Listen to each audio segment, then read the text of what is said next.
welcome back to another episode.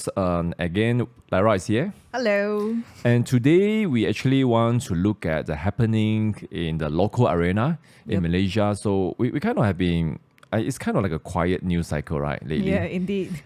But we found out something which we find interesting. And one of it, of course, involves Mohamad Sabu and his ministry. And I think we put out the article. It's a Malaysia Kini article, 11th of May. Mohamad Sabu defends appointees, says elites don't know about pedophiles. So it's a whole discussion. I think, like, right, you and I, we just had some kind of brief discussions, the pros and cons. But the reality of our political climate is that there are so many political appointees. Indeed. And so many in the GLC. And you can even say that in larger corporates, they may not be GLC, but they are like government friendly, like Sain Dabi. Okay, Sain Dabi, would you consider GLC? Yeah, I would think so. Sain Dabi or even... Yeah, I think they are, because a lot of projects have to sort of... Okay, maybe what about through. IOI? Yeah. I mean, there's a lot of influence. Everyone knows that. But not quite GLC, right? Not quite. I think they still retain a large amount of private or even ownership. Sunway Group? Yeah, maybe. Yeah, I mean, so when... I guess it's the same everywhere, that you want to have certain influence in other nations. They kind of codify the law, and you can have... what's the word? Lobbyists, So I guess fighting for political influence is just never going to end. But we are concerned about... We want to discuss what is the right balance and things like that. So this concern, of course, the Agricultural Ministry, because the Minister, Mohamad Sabu, recently appointed 5 politicians, so very important here, to head agencies under his ministry's purview. And I think there was some backlash, right? And later we're going to look at one of the response from Bersih. But very interesting what he said here. I'm going to quote him. And he talk about those appointees, what kind of qualities he personally is looking for. And I quote, "Their involvement in the community is the main element. We can't choose someone who is an elite because they need to know about matters in the paddy fields with fisher folk. So their record in society was key." End of quote. So very interesting here. A few things. First, what do you think Mohamad Sabu was trying to say when he says elite? Well, I think those who are what we call like paper general. Experts? Yeah, experts. I mean, because over the last 3 years especially, I think people are just a bit more wary about the appointment of experts, quote unquote experts, and you don't know what their qualifications are, and I think with how YB Anthony Lok and how YB Hannah Yo, they have been setting the examples by Turun Padang, like those sort of things. I think he's looking for people with those sorts of quality, whereby they will be able to relate to the grassroots population and really just make certain policies or even certain initiatives that will be very beneficial to this community. So I think that would be what I would perceive it to be. Yeah, exactly. He used the word, their record in society was key. And Mohamad Sabu, of course, himself, very well known for a Turun Padang kind of politician. We know some politicians are not. They just kind of issue statement, they hide in their ivory tower. But not people like him, Hannah Yo, Anthony Lok, you just mentioned a few. And so, yeah, I think maybe he's looking for that kind of quality because it works for him. Yep. And I don't think that's wrong. But what about the whole thing about appointing politicians?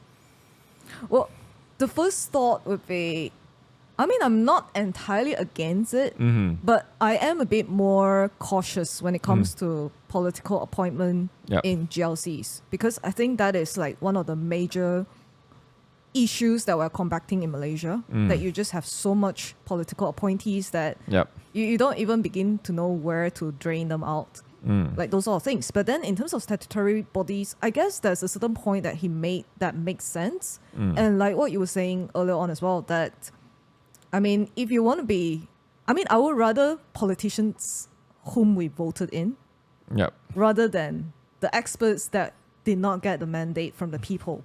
I think that would be my first line of decision making. But not saying that one is better than the other. Yeah. It's just saying that, I mean, if you want to be in, you go through the proper route. That, I mean, for better or for worse, you need to change the policies first. I mean, go to the parliament, change the policies, change the political appointment process, then people can decide. But if you're just coming in, because I think, especially over the last 3 years, I mean, personally, I really just dislike the whole idea of experts. I mean, those people who claim that they are experts, and then you have now the stepping down of CDC director, like Anthony Fauci saying that, no, I'm just listening to WHO. Those sort of like really bullshit. Yeah, because when we live in a society, excuse me, we live in a community where we vote for people to exercise political power, and ultimately they are accountable to the voters. So you can't have, when I hear you're saying that, and really like how the civil society, they're trying to come in and say you should follow it based on best practice, based on rules or ethics. But whose rules? It's like you're coming out with the rules. Is that even best practice? But you are not even going to be the one that is going to be accountable. And I just felt like, a few years ago, many years ago, even before 2018 change of federal government, Haris Ibrahim, I remember he came out and he wanted to do a third force because he was very frustrated with both Barisan Nasional and Pakatan, not even Harapan at that time, Pakatan Rakyat. And I remember there was a lot of discussion, but it's like if you are NGO, then you should remain an NGO. If you want to have political influence, then like what you say, step into the process. So it's like you want to win a tournament, but you just want to be a commentator. You shouldn't have done that. You shouldn't have done that. It's like those people, sports commentators are the worst. When they watch the misplaced pass and things like that. Why this coach so lousy play this formation? So yeah, I guess everyone think they are the best coach on match day. Okay, so, but I just have that kind of feeling with NGO. But I think it's interesting that Bersih kind of came out with a very strong response also on the same day. Yep. Now, for those of you who is unaware, Bersih stands for the Coalition for Clean and Fair Elections. They have done a few on the street protests. They took credit for certain change in election rules and things like that. And I think many of us have been involved with Bersih participation one way or another. And so they came out very strongly. And we're just going to read, I think the article is kind of put on screen. You can read, I think they issue a proper statement. Now, I'm just going to point out some of the things they say and then maybe we can discuss. Well, the first one, they say, our stand is that elected representatives, so that could be Adun, that could be MP, should not be appointed to GLC or statutory bodies as they are elected to be legislators and to serve their constituents. Okay, what do you think of that? I mean, I just want to go one step back to the earliest statement in the article itself, that they say appointing 5 political representatives amounted to an abuse of trust. But the way I see it was a little bit different. I mean, there's no denying that they do play an important role in terms of ensuring fair election. I just felt like, what do you mean by abuse of trust? Because obviously we voted these people in. And where were you? I mean, if I'm the person reading this, I will be asking, where were you when you should have spoken out for the people? I mean, you talk about fairness, clean, corruption-free, those sort of things. But where were you when there was appointment of, I mean, I wouldn't even say appointment, but there were just unelected representatives that went in and really just wreaked havoc to our lives over the last 3 years. I mean, I would say that, yeah, maybe they shouldn't be, like what they say, they shouldn't be appointed to the GLCs. I mean, that I would agree. But I felt like there is a process that we will need to go through in order to really just clean out the whole process, but not, I mean, like what I say earlier on, I wouldn't prefer unelected representative over appointed representative. Now, of course, in Malaysia, if we talk about, going back to your point, if we talk about during the COVID time, I think in Malaysia, it wasn't so bad because we still have the National Security Council, and most of the decision making still comes from there. Even though many of us felt it was too centralized, and Parliament was sort of sidelined, Cabinet was sort of sidelined. But in Malaysia, I think at the end of the day, the politicians still kind of make the decisions. But of course, when you talk about in US with Fauci and all this FDA kind of thing, it's just a bit unbelievable the kind of power they have. But then going back to what Bersih say, and I think they sort of contradict themselves because first he say abuse of trust, and then they say this may include politicians. Hello, excuse me. You appoint elected representative, abuse of trust. Then politician maybe can. So, okay, let me read the whole thing, then let's discuss. This may include politicians, but such politicians must have competence and credentials related to the statutory bodies. Okay, if you appoint someone to Lembaga Nanas, you need to. I mean, how much do you need to know about Nanas? I mean, study for 10 years. It's like you may know a subject matter well, but can you manage the subject matter? I mean, we have seen subject matter expert totally incompetent in management. I mean, that's the argument that Anthony Fauci said, right? I mean, I am good in health-related matters, but not economy. But you were the one recommending lockdowns. So what say you? I mean, this is really the whole point of me being a bit more cautious about this whole thing. But going back to that point, isn't that exactly what Mohamad Sabu was saying? That he was appointing them based on their experience, based on their field experience. The grassroots experience, So it's like, I mean, we have seen, look, you may not need to be an expert in parity or things like that, but you need to be an expert. You need to be able to rally people with information, come up with the right committee. So, I mean, of course, we talk about, remember one of the episodes we did, the round table in Florida, Governor Ron DeSantis did it. I mean, he is not an expert in COVID and pandemic, but he gathered people with the expert, and he said, ultimately, as the governor, I'm responsible to create policies, but I need to hear. I mean, it's like you think about the olden days, right? You have emperor, you have king, and how successful they are, how sustainable their dynasty was depends on their advisor. You get crap advisor, you're gone in a year or two. You get good advisor, it stands for generation. And so, I mean, from that point of view, I really kind of is more siding with Mohamad Sabu in terms of get people with grassroots experience. If they are politician, so be it. But we don't have to say it's not politician, because I think it's not a very viable kind of thing. We're not at that maturity yet. Okay, what else do they say? Okay, I just felt like the whole Bersih response. It's an abuse of public office and trust bordering on hidden corruption. So if the government simply appoints any party operatives, such as former aides of the top leaders, to statutory bodies just to financially sustain their political works. That is what the electoral watchdog added. So it's almost like they're saying, look, you have a preferential kind of treatment, and maybe even a bit on nepotism kind of thing. But these kind of things happens in the political sphere, right? But how do you... But who makes the decision? I mean, the way... I mean, when Bersih say this, my feeling is really like they are coming from the position of high ivory tower kind of thing. You know, you shouldn't have done that, you shouldn't have done that. Then my question will be, what would be the way to do it? And it seems like all these experts, I'm talking in a very general, broad brush, it's like they always want to have, let's have a committee and decide, and they want to move away from the authority of the minister. Yes, undoubtedly, you know, you when you put the minister in charge, so many of our laws, right? I mean, if you ever use any legislation in Malaysia, most of the law will always have a section that the minister can order certain things that will override the law. Very, very often. It is unbelievable how often that clause is in. And I guess that's how politics works. You need someone to be accountable, and if they screw up, then you vote them out.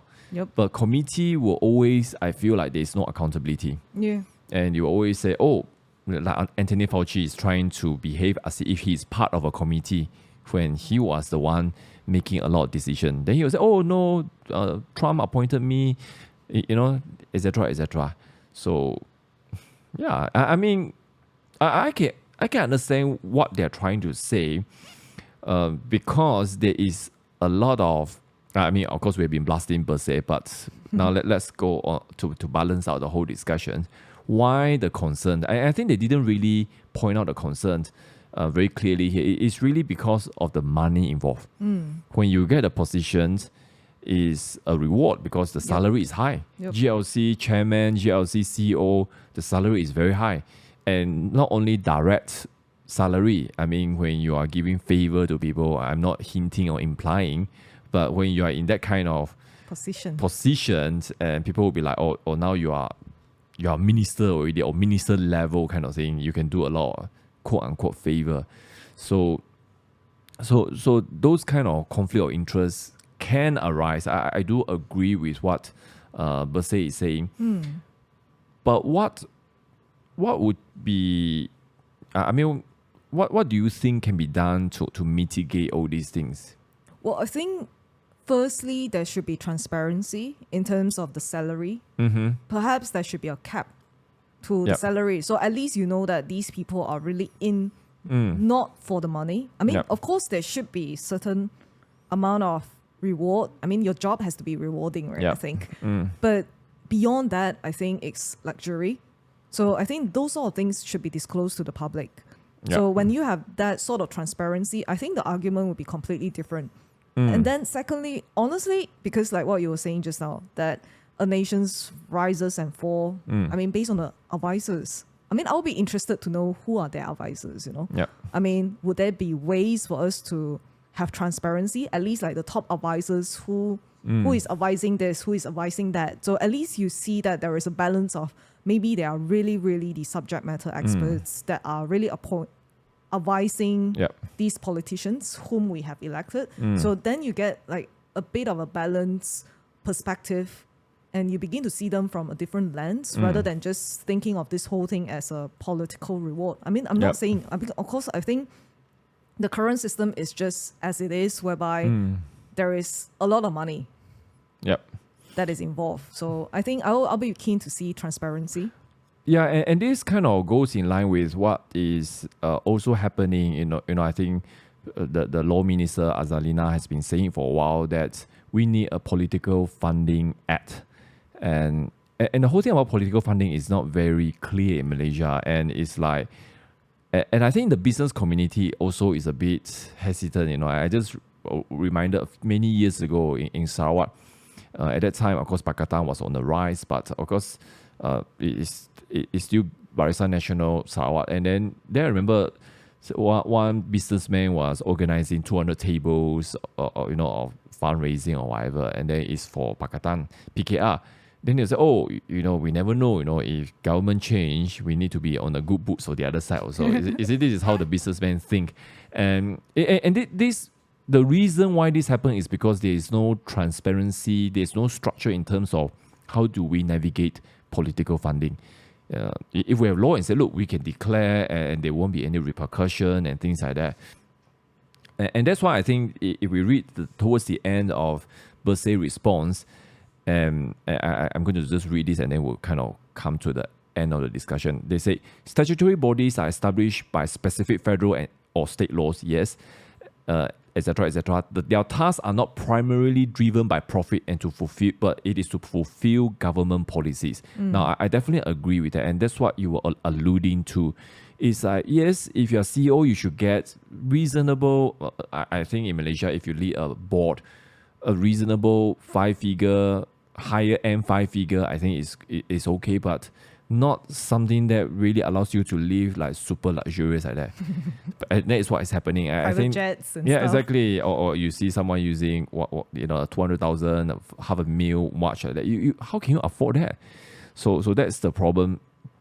And they went on to say that, look, the government shouldn't reward party through lucrative posting in GLC. So it's like, I think this is where they are correct. People have that perception, probably it's real, that these people are, you know, it's like it's something that they all want, because if I can't get a member of parliament, I can't get a minister.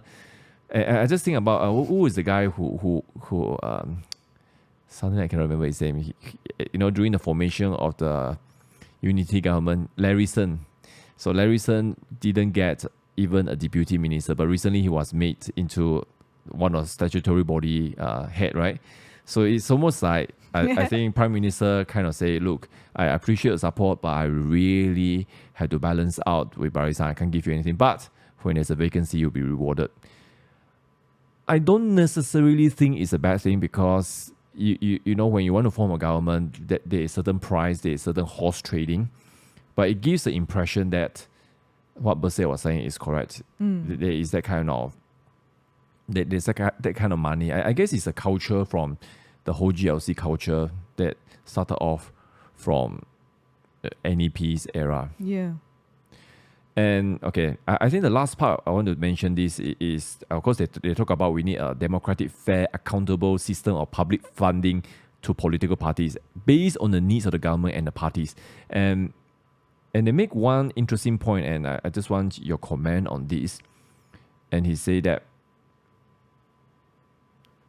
okay, where is that already? Suddenly disappear.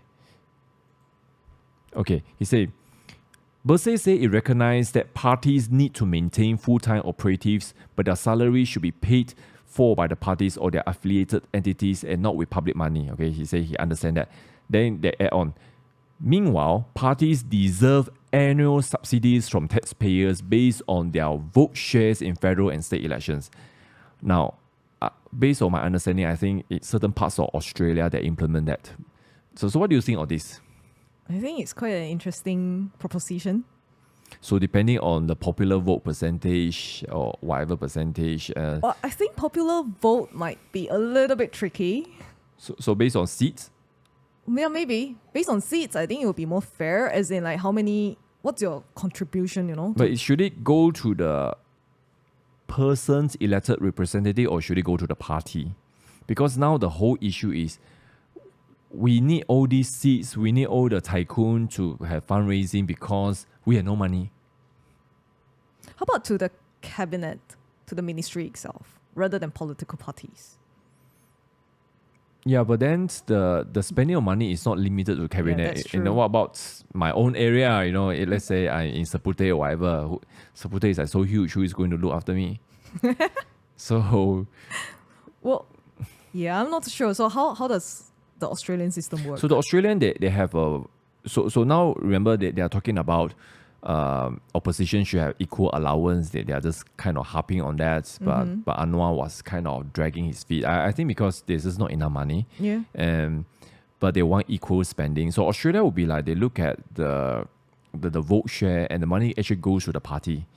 So if you are black sheep, even though you are a member of parliament, you don't get anything. But of course, the Western democracy a bit different. They have much more robust fundraising. I mean, look at US. US is the other extreme. You basically to even compete for the president, you need at least $200 million or don't need to talk at all. So that's the other extreme. But they have that kind of culture. But here, people are not willing to spend that kind of money. But at the same time, you look at certain times, right? Certain politicians, when they did certain quote unquote public service and they get sued and they have to pay money and they ask for donation, so quickly fulfill, right? A few times already. Yeah. And so I don't know. I think people might donate more than you think in Malaysia, because if they think you're doing a good job, I'm going to give you money. I think so. I mean, just looking at like the US presidential campaign, fundraising, I think it will be very interesting if we are shifting away from like taxpayers' money to actually raising out funds. So it's like a self-starter, self-determination. And one of the very interesting thing, of course, that I was reading, when Trump was indicted, the fundraising really shoot up. And they look at it, they say the average donation less than $20. So that means it's a lot of small donation. It's not even big donation. Amazing. So it's like, hey, when you add out all the small donations, it is an impact. No, and remember that you say when a president takes over the office, they also get a certain amount of funding from like administration yes, funds, right? So even Congress, I think Congress, like American Congress, if for 2 years only, I think depending on their area, because they have a calculation how many population, but on average, I think they get 3 to 4 million US dollar. I think that will be an interesting model if we have it in Malaysia, because I think the general perception, correct me if I'm wrong, I'm thinking that most of the time the politician would just want to spend out all the money, or when you know that probably you're not going to be elected anymore, you just finish out all the funding, leaving nothing to the next elected representative. So I think that's really a bad culture. So what if there is a cap, like a minimum that you have to roll over to the next minister, regardless? That would be interesting. I think that would be very something to look out for. And I mean, there's just very, very little transparency. I mean, one of the very few politicians who does a very public accounting will be Hannah Yeoh. You know, every year she will say, "This is how much I receive," and it's all for public. And you know, you may even be audited in future. So, and that's why, you know, when you do that, people know you are not abusing, you are not into corruption, and maybe we can shift into that. But what do you think? Okay, this is a final point already, and we're thinking this episode might be short, but it turned out to be a bit longer. But what do you think of if we give allocations based on the seat? And I know some people will be like, not fair, but if you're a small seat in Perlis, why should you get more money than Seputeh or Kepong? But should it be proportionate to the area, the living expenses, inflation? You know, that's what I'm saying. You know? I think it would be because you spend more. Yeah, exactly. I mean, in Klang Valley, you have your petrol spending will easily be a few times. You probably need twice as many volunteers as if you are in. Then of course, if you are in rural Sarawak and Sabah, also, you know, you may even need helicopter from time to time. But what kind of factor should come in? So that will be interesting if we go there. But at the moment, I think what they're talking is just a flat figure for everyone. Yeah, I think I'm agreeable, I think. But of course, there needs to be a bit more study to, like, at least proportionate to the area. Because like what you say, certain areas, the cost of living is just way lower than certain parts of the country. But the thing is, I was also thinking it from another perspective, because the infrastructure could be really, really poor in the poorer states. So if they are like police, so small, and you only get that amount of funding, and the infrastructure is also bad, how do you even justify, you know? Because so maybe there should be some sort of, I don't know, remuneration. But of course, the theory is that, look, the elected representative is not responsible for the infrastructure. But of course, voters don't think like that. It's like, if my roads are not being tarred, I'm going to blame my member of parliament, even though it has nothing to do with him. That's why we need local elections. Local election, yes. That should be. I think we should come back and discuss that again, why the current government is still so hesitant on that. I think our time is up. But do put your comment, put your questions, any topic that you want us to talk more, locally especially, then we'll be happy to discuss. Yep. All right, so that's it for now. Until next time, bye-bye. Bye-bye.